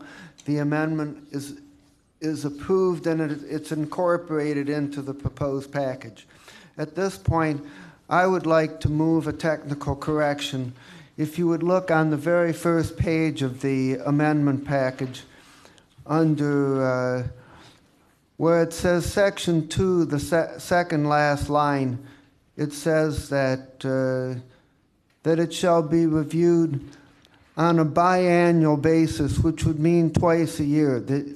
It should read biennial, so I would just move to change biannual to biennial. Is there a second? Second. Any discussion? All those in favor say aye. Aye. Any opposed say no. Ayes have it, and that word change is incorporated into the amendment package. And I would ask at this point if there is anyone who has any other proposed amendments to the package of amendments that we have here. Councilman Greenspan. I just have, I don't necessarily know where or how to propose this, but, you know, I discussed this in a memo that I sent to council regarding the funding for the Metro Health request to come out of the Medicaid tax expected revenue coming into the general fund and transfer it to the Health and Human Service Fund. That would do a number of things. Number one, it would support the activity of the funding source to those who deliver the service. Then secondarily, it would free up money from the Health and Human Service levy for Health and Human Service projects or programs, initiatives, whenever we decide to initiate them. And second position that I also mentioned in that same document had to do with the $100 college scholarship program, to which I believe there are 1.3 FTEs that are funded out of the Health and Human Service levy fund dollars, which are not working on levy fund activity. They're funding general fund operations, meaning the $100 scholarship program. So I'd like to identify a way that we can reallocate general fund dollars back to the levy fund to reintroduce to subsidize the levy fund for its initial funding of that general fund activity. Does that make sense? Okay. I hear what you're trying to do. Hold on, Mr. Germana. The question. Let me. Mr. Germana has a question. There's one person who's 80% of their time is working on this $100 scholarship program. Another is 50%, and they're funded out of the Health and Human Service Fund.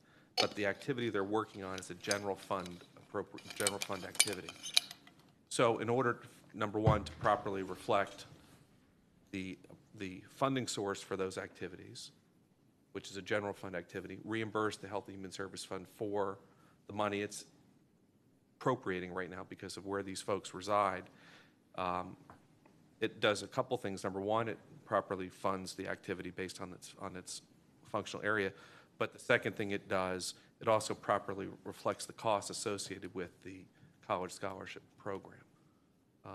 So once again, another initiative trying to properly reflect funding so that the Health and Human Service Levy Fund is funding health and human service related activities. Okay, on the first one, my question would be as to whether we've developed a way to effectively measure how much money is being received that would come from the taxation on the Medicaid managed care. Well, and that's still, obviously, we're still working on that. There has been a common acknowledgement that that revenue is not currently in the budget. So, on the revenue side, so we know our revenues are currently understated. I find it hard to believe that the state, and we're still working on the state to identify how that revenue source is to be identified, but I find it hard to believe that the state will not be able to identify that for us. So my proposal would be, and as I wrote, and I don't have it in front of me, would be to fund as realized the additional money towards Metro Health up to a certain amount. If it's $4 million, fine, up to $4 million of money realized versus recognized. And realized meaning as the money is deposited into our account, the first, if it's $4 million, if it's $3 million, whatever the number is, would go over to Metro Health as a result of that revenue source. And would you intend that to be in addition to what's being appropriated in this budget, or would it replace? No, the 36 is the 36 million. This would be in support of the 4 million that's presented here. Councilman Brady. Thank you, Mr. Chairman. I've talked this idea over with, I've talked this over with Councilman Greenspan off and on over several weeks. I think he's on to something. I think also that it's also important that we continue to point out that we have this other source of revenues and not forget that they exist. But in trying to work toward some consensus between the council and the administration, while I think Councilman Greenspan has a good idea, I would be for leaving it up to the administration and the budget director and their advice as to where to draw down funds for this programming. I'm not opposed to what he's proposing. I just think that I would prefer to leave it up to the administration and the budget director to make that kind of a decision.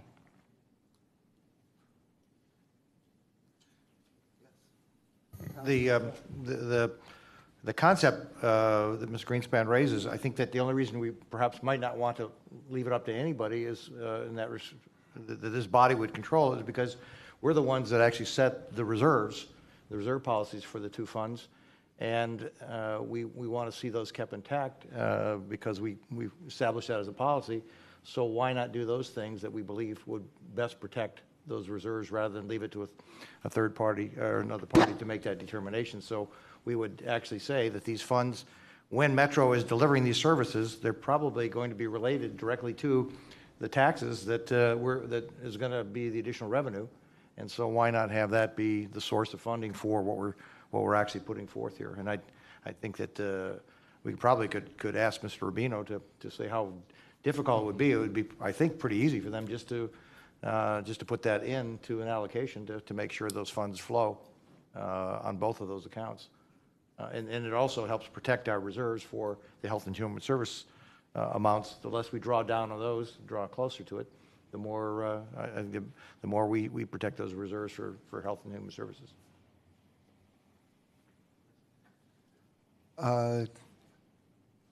Councilman Greenspan.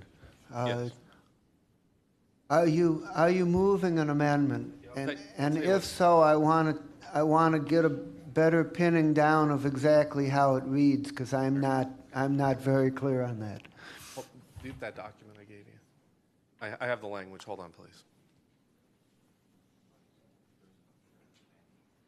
We'll stand in a brief recess.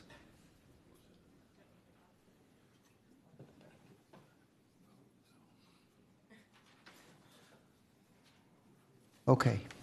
Councilman Greenspan. Great, thank you. Let me identify it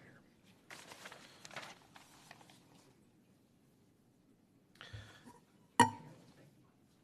I'll go ahead and I'll use the number that's presented here in the resolution of $4 million. This is the language, maybe Mr. Miller, you can help me. The language I put here is I'll put $4 million of the dual-eligible MyCare program sales tax proceeds as identified and realized to be appropriated to Metro Health, to the Metro Health system. So if we're looking at it in a resolution form, what the recommendation would be that the funding of this $4 million shall be provided by the dual-eligible MyCare program sales tax proceeds as realized, which means as they come in, then they would go out. Okay. So that's the amendment. Is there a second? Second. Okay, there's... I'm sorry. You know what, Mr. Chair, the clerk brought up a good point, because this money is coming into the general fund and needs to be appropriated to the HHS fund and then passed through that way. So I would assume we would need language in there to further direct that these proceeds then be transferred from the general fund to the Health and Human Service levy fund and then appropriated to Metro Health. Okay. Is it? As I've said, I think Councilman Greenspan and I agree with the things that Councilman Schron said, but we don't have an amendment in front of us that's to look at. This is just, are we just going to verbally do this like like it's a conversation, because I don't think that we can do that, or we should do that. As seconder, I'm prepared to pick it up at the next meeting, the same way we're doing with a number of other items. Sure, yeah, I'll be glad to. Actually, I'll withdraw. If the second will withdraw, we'll present the formal amendment at the next meeting, and then we'll work together to identify this. I think that would be appropriate. Okay. Okay. And then, Mr. Chair, I'd also like to keep in mind to bring up the other component of the reimbursement of the levy fund from the general fund for costs related to the college scholarship program. Yeah, and on that one, I would suggest, because it involves a smaller amount of money, that if you're not ready with exact language for December 10th, that could also be offered as an amendment to any one of the bi-monthly budget resolutions that we consider from time to time. Okay, all right, Okay. thank you. Okay, does anybody else have any other amendments to put forward? Seeing none. Mr. Chairman, Councilman Germana. I just want to make a comment. I'm not bringing this forward, but I wanted to make this part of the process. And that is, I had the opportunity to, a few months ago, to attend a open house by the Cleveland Hearing and Speech Center. It was a open house for state legislators and so on, and I was invited because I'm friends with one of the people that serve on that board. And once the Health and Human Service levy passed, the increase, there was some discussion about possibly getting some funding for the Cleveland Hearing and Speech Center on their audiology patient assistance program. But hearing testimony today and talking about pilot projects, I think this would be more appropriate if it goes through committee. And it isn't a large amount of money that they're looking for. So I'm just wanted to bring it up that I think it would be best served because it's something new to the county. It's not a large amount of money that they're talking about, but I think if we do this through committee,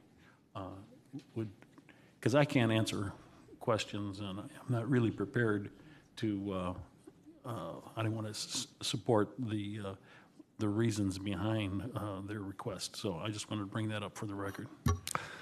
I appreciate you doing that.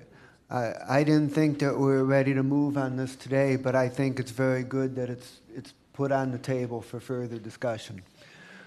Okay, so with that, we're going to have two votes that are going to take place. The first vote is going to be to incorporate the proposed package of amendments relating to Health and Human Services with the two amendments to the amendment that were adopted today, the one reallocating the funding by year on the planning process and the technical amendment. And it is to move the entire package.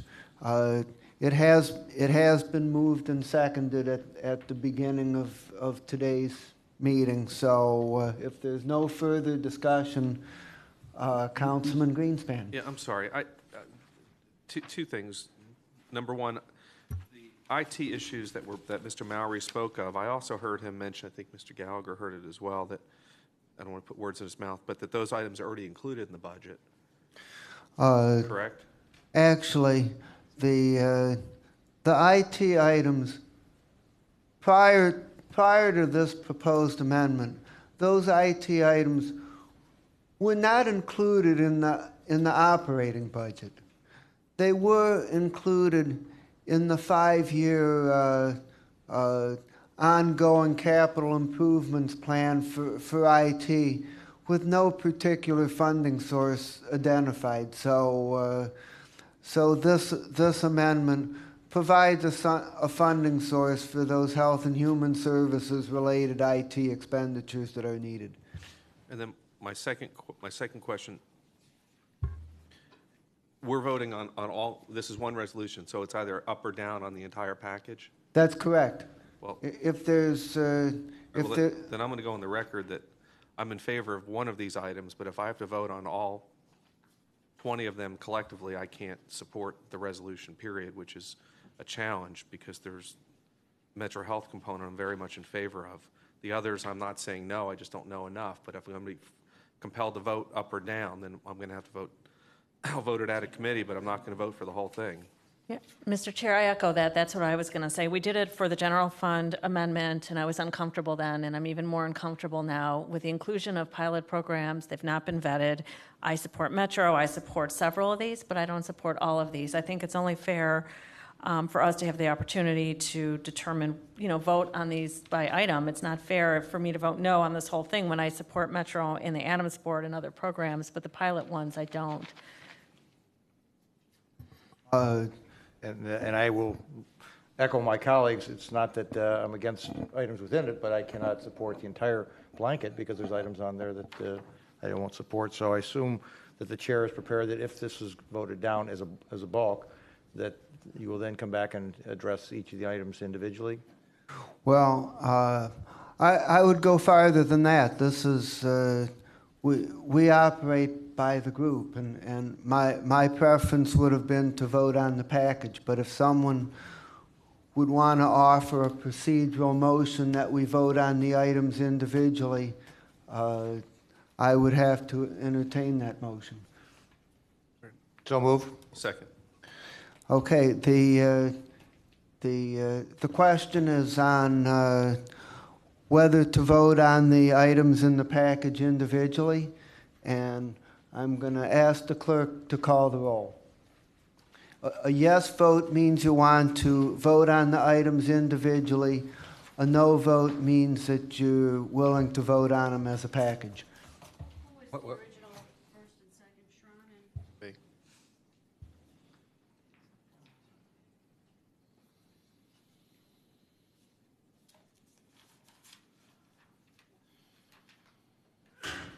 Okay. A yes is to vote on the items individually. That's and correct. a no is to vote it as a package. Correct. Okay. Starting with Mr. Schron. Yes. Ms. Conwell. Yes. Mr. Jones? I apologize. Are we voting for the first item, Metro Health, or for the whole packet? No. What we're doing right now is simply a procedural question. If you vote yes on this motion, we would then proceed to vote on each of the 20 items individually. And if you vote no on the motion, we would then vote on the 20 items as a package. Yes. Mr. Rogers? Yes. Ms. Simon? Yes. Mr. Greenspan? Yes. Mr. Miller? No. Mr. Brady? Yes. Mr. Germana?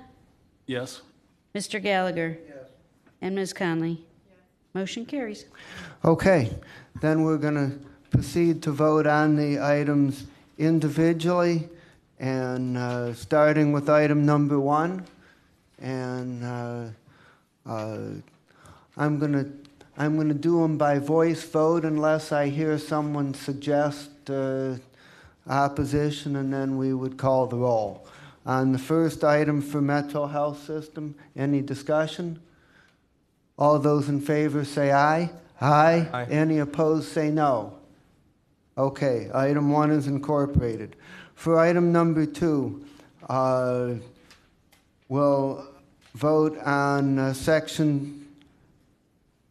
Does anyone object to voting on section 2, 3, and 4 under item 2 as a single item? Hearing none. All those in favor of the language provisions under item number 2 say aye. Aye. Any opposed say no. It's approved. Item number 3, Adams Board. Any discussion? Yes. I haven't heard a use of proceeds on this, and as a result, I'm not going to be supporting it until such time as I am comfortable in understanding how that money is to be spent. Okay. Yes. Also, I'm going to vote for this, but with the understanding that we're going to have a clear understanding about dollars and cents as far as raises go. We're not going to have that episode happen again, and that we do understand where these dollars are going to go, and I'm certain they're going to go in the proper spot. Clerk will call the roll. Item number 3, yes is to approve. Item number 3, Mr. Schron? Yes. Ms. Conwell? Yes. Mr. Jones? Yes. Mr. Rogers? Ms. Simon? Yes. Mr. Greenspan? No. Mr. Miller? Yes. Mr. Brady? Yes. Mr. Germana? Yes. Mr. Gallagher? Yes. And Ms. Conley? Yes. Motion carries. Item number 4, Office of Homeless Services Rapid Rehousing Contracts. All those in favor say aye. Aye. Any opposed say no. I'm not voting for anything until it's vetted. Okay, so it's approved 10-1. Councilman Greenspan is no.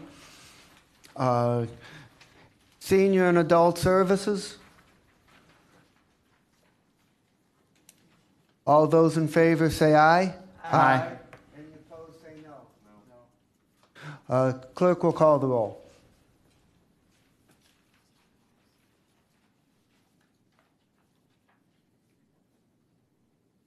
This is for item number 5. Mr. Schron? Yes. Ms. Conwell? Yes. Mr. Jones? Yes. Mr. Rogers? Ms. Simon? Yes. Mr. Greenspan? No. Mr. Miller? Yes. Mr. Brady? Yes. Mr. Germana? Yes. Mr. Gallagher? I thought we were voting on 6. That's 5's a yes. Sorry. Okay, so 10. And Ms. Conley? Motion 10 carries 10 to 1. 10-1, okay. And we're next on item number 6. Clerk will call the roll. Item number 6. Mr. Schron? No. Ms. Conwell? Yes. Mr. Jones? Yes. Mr. Rogers? Ms. Simon? Yes. Mr. Greenspan? Mr. Miller? Yes. Mr. Brady? Yes. Mr. Germana? Yes. Mr. Gallagher? No. Ms. Conley? Yes. Motion carries 8-3. Okay.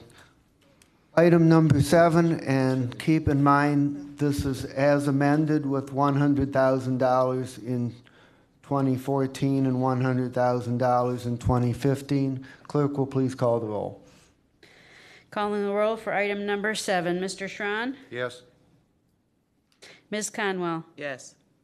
Mr. Jones? Yes. Mr. Rogers? Ms. Simon? Yes. Mr. Greenspan? No. Mr. Miller? Yes. Mr. Brady? Yes. Mr. Germana? Yes. Mr. Gallagher? No. And Ms. Conley? Yes. Motion carries 9-2. Okay, and we're now on to item number 8, closing the achievement gap. Mr. Chairman, I will be voting no on all the pilots until they've been vetted. Okay. Clerk will please call the roll. Calling the roll for item number 8. Mr. Schron? No. Ms. Conwell? Yes. Mr. Jones? Yes.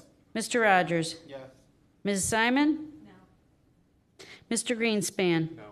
Mr. Miller? Yes. Mr. Brady? Yes. Mr. Germana? Yes. Mr. Gallagher? No. Ms. Conley? Yes. It's 7-4. The motion carries.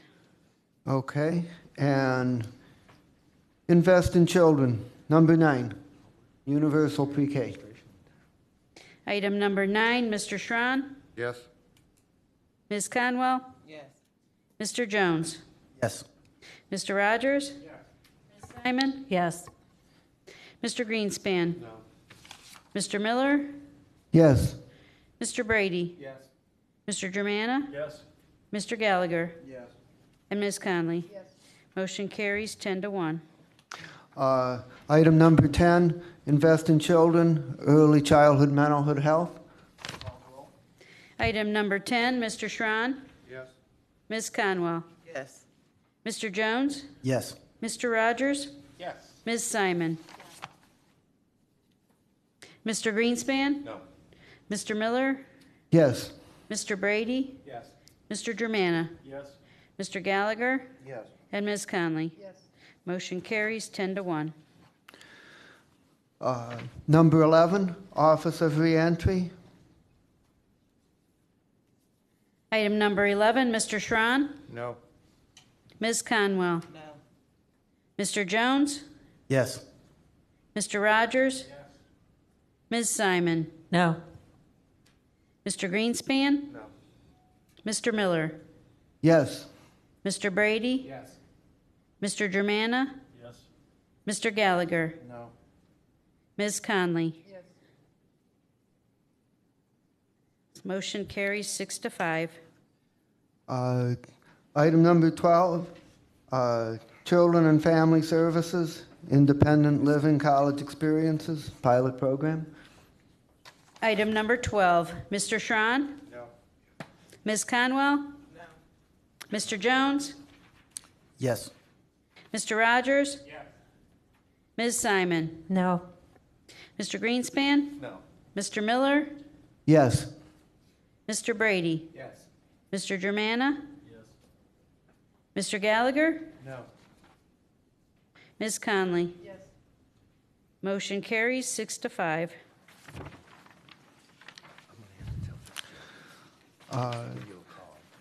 Number 13, Mental Health, MST, Sexual Behavior Treatment. Calling the roll for number 13, Mr. Schron. No. Ms. Conwell. Yes. Mr. Jones. Yes. Mr. Rogers. Yes. Ms. Simon. Yes. Mr. Greenspan. No. Mr. Miller. Yes. Mr. Brady. Yes. Germana. Mr. Gallagher. No. Ms. Conley. Yes. Motion carries 8-3. Justice Services, Fugitive Safe Surrender Program.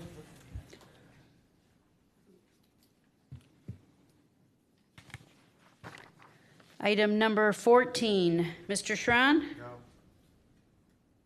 Ms. Conwell. Yes. Mr. Jones. Yes. Mr. Rogers. Yes.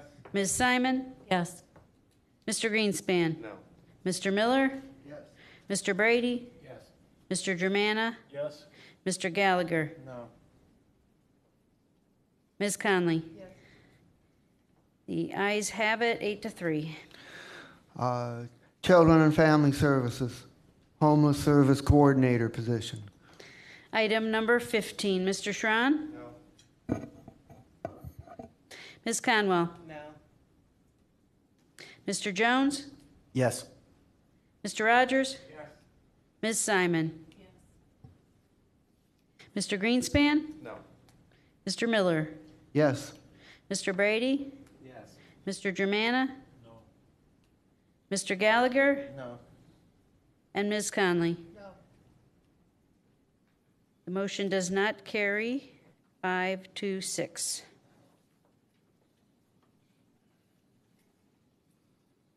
Number 17. 16. I'm sorry, 16. Item number 16, Mr. Schron. Yes. Ms. Conwell. Yes. Mr. Jones. Yes. Mr. Rogers. Ms. Simon. Mr. Greenspan. No. Mr. Miller. Yes. Mr. Brady. Yes. Mr. Germana. Yes. Mr. Gallagher. Yes. Ms. Conley. Yes. Motion carries 10-1. Number 17, Jobs and Family Services, IT. Item number 17, Mr. Schron. Yes. Ms. Conwell. Mr. Jones. Yes. Mr. Rogers.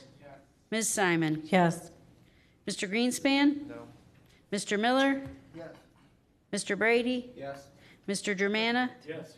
Mr. Gallagher. Yes. Ms. Conley. Yes. Motion carries 10 to 1. And number 18? Item number 18, Mr. Schron. Yes. Ms. Conwell. Yes. Mr. Jones. Yes. Mr. Rogers. Yes. Ms. Simon. Yes. Mr. Greenspan. No. Mr. Miller. Yes. Mr. Brady. Yes. Mr. Germana. Yes. Mr. Gallagher. Yes. Ms. Conley. Motion carries 10 to 1. Number 19? Item number 19, Mr. Schron. Yes. Ms. Conwell. Yes. Mr. Jones. Yes. Mr. Rogers. Yes. Ms. Simon. Yes. Mr. Greenspan. No. Mr. Miller. Yes. Mr. Brady. Yes. Mr. Germana. Yes. Mr. Gallagher. Yes. And Ms. Conley. Motion carries 10 to 1.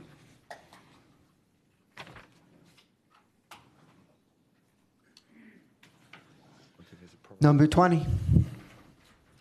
Item number 20, Mr. Schron. Yes. Ms. Conwell. Yes. Mr. Jones. Mr. Rogers. Ms. Simon. Yes. Mr. Greenspan. Mr. Miller. Mr. Brady. Yes. Mr. Germana. Yes. Mr. Gallagher. Yes. And Ms. Conley. Motion carries 10 to 1.